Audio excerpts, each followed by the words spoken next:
Konnichiwa and welcome back to another video. இந்த வாரம் பார்த்தீங்கன்னா எக்கச்சக்கமான அனிமி நியூஸ் அண்ட் அப்டேட்ஸ் கிடைச்சிருந்துச்சு.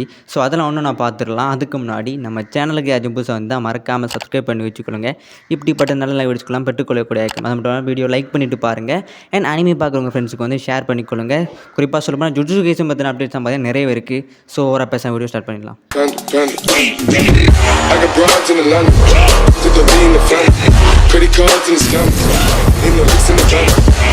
ஆரம்பமே பார்த்தீங்கன்னா ஃபுல் மெட்டல் ஆல்கெமிஸ்டோடைய கிரியேட்டர்கிட்ட ஒரு புது அனிமி வரப்போகுது. அதோட நேம் என்னென்னு கேட்டிங்கன்னா demons of the shadow realm. இது பார்த்தீங்கன்னா April 4 ரிலீஸ் ஆக போகிறது வந்து அஃபிஷியலாக கன்ஃபார்ம் பண்ணிட்டாங்க.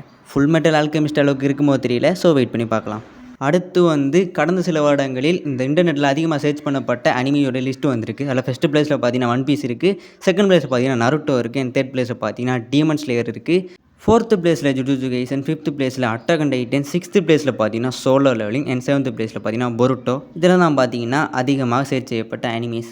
அடுத்து வந்து டோக்கியோ அனிமே அவார்ட்ஸில் பார்த்தீங்கன்னா அனிமி ஆஃப் த இயரை மொபைல் சூட் கண்டம்னு சொல்லக்கூடிய ஒரு சீரிஸும், அனிமி மூவி ஆஃப் த இயரை பார்த்தீங்கன்னா டீமன் ஸ்லேயர் இன்ஃபினிட்டி கேஸ்லாக இருக்கும் பார்த்தீங்கன்னா வின் பண்ணியிருக்கு. ப்ளூ லோக் அனிமிக்கான லைவ் ஆக்ஷன் மூவி பார்த்தீங்கன்னா கூடிய சீக்கிரம் ரிலீஸ் ஆக போகுது. அதே மாதிரியே சக்கமோடோ டேஸுக்குமான லைவ் ஆக்ஷன் பார்த்தீங்கன்னா ரிலீஸ் ஆக போகுது. லைவ் ஆக்ஷன் பார்க்குறதுக்கு எனக்கு அவ்வளோ விருப்பம் கிடையாது. பிகாஸ் பாஸ்ட்டில் வாங்கின செருப்படிகள் அப்படி. ஸோ இதையாச்சும் நல்லா பண்ணுறாங்களான்னு பார்ப்போம். எத்தனை புங்கோ ஸ்ட்ரே டாக்ஸ் ஃபேன்ஸ் இந்த வீடியோ பார்க்கிங்கன்னு தெரியல. புங்கோ ஸ்ட்ரே டாக்ஸுடைய பார்ட் 1க்கான மாங்கா பார்த்தீங்கன்னா இந்த முடிய போகிறது. இதுக்கான சீக்வல் பற்றின அப்டேட்ஸ் பார்த்தீங்கன்னா அப்கமிங் ரிலீஸ் ஆகணும்னு வந்து சொல்லியிருக்காங்க. அடுத்து வந்து கோஸ்ட் இன் த செல் இந்த அனிமி சீரிஸ் நிறைய பேர் பார்த்துருப்பீங்க. ஏன்னா விதவிதமான அனிமேஸ் விதவிதமான காலகட்டத்தில் ரிலீஸ் பண்ணியிருக்கானுங்க. ஸோ அதுக்கான நியூ அனிமே பார்த்தீங்கன்னா இந்த ஜூலை மந்த் ரிலீஸ் ஆக போகுது. எனக்கு தெரிஞ்ச கோஸ்ட் இன் த செல்லை பார்த்தீங்கன்னா விதவிதமான ஆங்கிளில் நான் பார்த்துட்டேன்.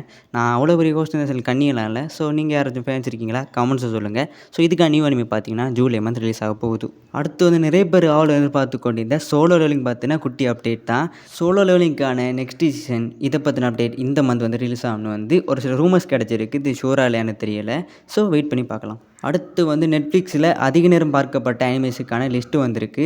ஸோ அதில் என்னென்ன அனிமே இருக்குன்னு சொல்கிறேன் கேட்டுக்கோங்க. ஃபஸ்ட்டு பிளேஸில் பார்த்தீங்கன்னா ஒன் பீஸ் இருக்குது. இது பார்த்தீங்கன்னா 1.71 பில்லியன் ஹவர்ஸ் வந்து பார்த்துருக்காங்க. செகண்ட் பிளேஸில் பார்த்தீங்கன்னா நருட்டோ இருக்குது. இதை பார்த்தீங்கன்னா 1.22 பில்லியன் ஹவர்ஸ் பார்த்துருக்காங்க. தேர்ட் பிளேஸில் பார்த்தீங்கன்னா டீமன் ஸ்லேயர் இருக்குது. 907 மில்லியன் ஹவர்ஸ் இதை பார்த்துருக்காங்க. ஃபோர்த்து பிளேஸில் பார்த்தீங்கன்னா ஹண்டர்ஸ் ஹண்டர் இருக்குது. இதை பார்த்தீங்கன்னா 687 மில்லியன் ஹவர்ஸ் இதை பார்த்துருக்காங்க. அதை தொடர்ந்து 5வது பிளேஸில் பார்த்தீங்கன்னா 7 டெட்லி சின்ஸ் இருக்குது. இதை பார்த்தீங்கன்னா 645 மில்லியன் ஹவர்ஸ் பார்த்துருக்காங்க. அதை தொடர்ந்து Black Clover, My Hero Academia and Jujutsu Kaisen பார்த்தீங்கன்னா அடுத்தடுத்த இடங்கள் வந்து இடம்பெற்றிருக்கு. செயின்சா மேன் இன்டர்நேஷனல் அசாசின் ஆர்க்குக்கான அப்டேட் பார்த்தீங்கன்னா நெக்ஸ்ட் மந்த் வந்து ரிலீஸ் ஆகணும்னு சொல்லியிருக்கானுங்க. இந்த அனிமே பற்றின அப்டேட்ஸ்லாம் வந்து கடைசியில் மூவி விட்டானுங்க. அதுக்கப்புறமா சீசன் பற்றின எந்த ஒரு அப்டேட்டும் இல்லை. இதுக்கான அப்டேட் நெக்ஸ்ட் மந்த் வந்து எதிர்பார்க்கலாம். அடுத்ததாக பிளாக் கிளோரோட நெக்ஸ்ட் சீசன் பார்த்தீங்கன்னா இந்த வருடம் அக்டோபர் மந்த் வந்து கம்பேக் கொடுக்கணும் வந்து சொல்கிறாங்க. அதோட 9th anniversary பார்த்தீங்கன்னா அக்டோபர் மந்த் நடக்குது போல். ஸோ அந்த மந்தை வந்து கம்பேக் கொடுக்குறதுக்கான சான்சஸ் நிறைய இருக்குன்னு ரூமர்ஸ் கிடச்சிருக்கு. ஸோ வெயிட் பண்ணி பார்க்கலாம். அடுத்து வந்து ஜுஜுட்சு கைசனில் மிக முக்கியமான ஒரு கேரக்டர் ஹக்காரி. ஸோ ஹக்காரோட ஃபேன்ஸ் பார்த்தீங்கன்னா இப்போ செம்ம கடுப்பில் இருக்காங்க மாப்பா ஸ்டூடியோ மேலே. அது என்ன கேட்டிங்கன்னா அவரோட கேஸ் என்ன பார்த்தீங்கன்னா ப்ளூ கலரில் காமிச்சிட்டாங்களாம்.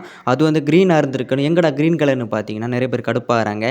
இதுக்கான மெயின் ரீசன் பார்த்தீங்கன்னா இங்கே ஃபோங்க் எடிட்ஸ் இந்த ஹக்காரை வச்சு வர எடிட்ஸில் பார்த்தீங்கன்னா க்ரீன் கலர் போட்டு ஹக்கரை க்ரீன் கலர் தான் செட் ஆன மாதிரி வந்து ஃபேன்ஸோட மைண்டை வந்து மாற்றி வச்சுருக்கானுங்க. ஸோ அதால் இன்ஃப்ளூன்ஸ் ஆன ஃபேன்ஸ் பார்த்தீங்கன்னா இப்போ எங்களுக்கு பச்சை கலருக்கு கேஸ் எனர்ஜி வேணும், அந்த பச்சை கலர் இருக்குன்னு பார்த்தீங்கன்னா நிறைய பேர் வந்து அடிச்சுக்கிட்டு இருக்காங்க. ஸோ உங்களுக்கு எது பச்சையா நீளமா எது நல்லா இருக்கு நீங்கள் காமெண்ட் சொல்லிட்டு போயிருங்க. அத்துடன் பார்த்தீங்கன்னா ஜேஜிகோட இங்கிலீஷ் டப் பார்த்தீங்கன்னா ரீசெண்டாக ரிலீஸ் பண்ணியிருந்தாங்க, அதாவது தமிழ் டப்போட. ஸோ இந்த இங்கிலீஷ் டப் பார்த்தீங்கன்னா ஃபேன்ஸுக்கு அந்தளவுக்கு சாட்டிஸ்ஃபைங்காக இல்லை. குறிப்பாக அந்த டக்காப்போட வாய்ஸ் பார்த்தீங்கன்னா அந்தளவுக்கு செட் ஆகலன்னு வந்து நிறைய பேர் சொல்லிட்டு இருக்காங்க. நான் தமிழ் டப்பிங்கில் பார்த்தேன், தமிழ் டப்பிங் நல்லா பண்ணியிருக்காங்க. பட் இங்கிலீஷ் டப்பிங் பார்க்கல. ஸோ இங்கிலீஷ் டப்பில் பார்த்தவங்க உங்களுடைய தோட்ஸ் வந்து கமெண்ட்ஸை சொல்லுங்கள். நெக்ஸ்ட்டும் ஒரு ஜேஜிக்கு பற்றின நியூஸ் தான். நெட்ஃப்ளிக்ஸுடைய ஜப்பான் சர்வரில் இப்போ ட்ரெண்டிங் நம்பர் 1 இருக்கிறதும் இந்த ஜுஜுட்சு கைசன் தான். பட் எபிசோட் 4க்கு அப்புறமா அந்தளவுக்கு ரேட்டிங் வந்து கிடைக்கல. 9க்கு மேலே ரேட்டிங் கிடைக்கல. ஸோ அப்கமிங் எபிசோட்ஸை வந்து நம்ம எதிர்பார்க்கலாம். அடுத்து வந்து எங்களுடைய கடவுள் எச்சிரா ஓடா பற்றின தகவல். இந்த உலகத்திலே இந்த மனித வரலாற்றில் பார்த்தீங்கன்னா ஒரு சீரீஸை வச்சு அதிகமாக புத்தகங்கள் விற்பனை செய்த இடத்துல பார்த்தீங்கன்னா ஓடா வந்து நம்பர் 1 பிளேஸ் இருக்கார். ஒரு சீரீஸ் இல்லாமல் டோட்டலாக நிறைய புக்ஸ் வந்து விற்கப்பட்ட ஆத்தர் லிஸ்ட்டில் பார்த்தீங்கன்னா ஓடா வந்து 7வது பிளேஸில் இருக்காது. ஆனால் ஒரு சீரீஸை வச்சு அதிகமாக சேல் பண்ண ஆத்தர் பார்த்தீங்கன்னா நம்ம எச்சிரா ஓடா தான். ஸோ ஒன் பீஸ் பார்த்தீங்கன்னா இப்போ எங்கேயும் கொடி கட்டி பறந்துக்கிட்டு இருக்குது. ஸோ நீங்களும் போய்ட்டு ஒன் பீஸ் பாருங்கள், நல்லாயிருக்கும். ஸோ இவ்வளோ தான் பார்த்தீங்கன்னா லாஸ்ட் வீக் வந்து மிக முக்கியமான அனிமி நியூஸ். நான் ஏதாச்சும் மிஸ் பண்ணியிருந்தா கமெண்ட்ஸில் தெரிவிங்க. நான் வந்து அதை வந்து தெரிஞ்சுக்கிறேன். என் வீடியோ ஏதாச்சும் தப்பாக சொல்லாமல் விட்டிருந்தாலும் I am sorry about it. நான் சொன்ன அனிமி நியூஸ் அப்டேட்டில் உங்களுக்கு எது ரொம்ப யூஸ்ஃபுல்லாக இருந்துச்சு அதே வந்து கமெண்ட் செக்ஷன் சொல்லிட்டு போருங்க. என் வீடியோ பார்க்குற நிறைய பேர் வந்து நம்ம சேனல் சப்ஸ்கிரைப் பண்ணாமல் பார்த்துக்கிட்டீங்க. ஸோ சப்ஸ்கிரைப் பண்ணி உங்கள் ஃப்ரெண்ட்ஸுக்கு ஷேர் பண்ணால் ரொம்ப புண்ணியமாக இருக்கும். ஸோ அவ்வளோதான் பார்த்தீங்கன்னா இந்த வீடியோ. இப்படிப்பட்ட அனிமி நியூஸ்லாம் வேணால் மறக்காம நம்ம சேனல் சப்ஸ்கிரைப் பண்ணி பெல் ஐக்கனை எனேபிள் பண்ணி வச்சுக்கொள்ளுங்க. And take guys, sayonara.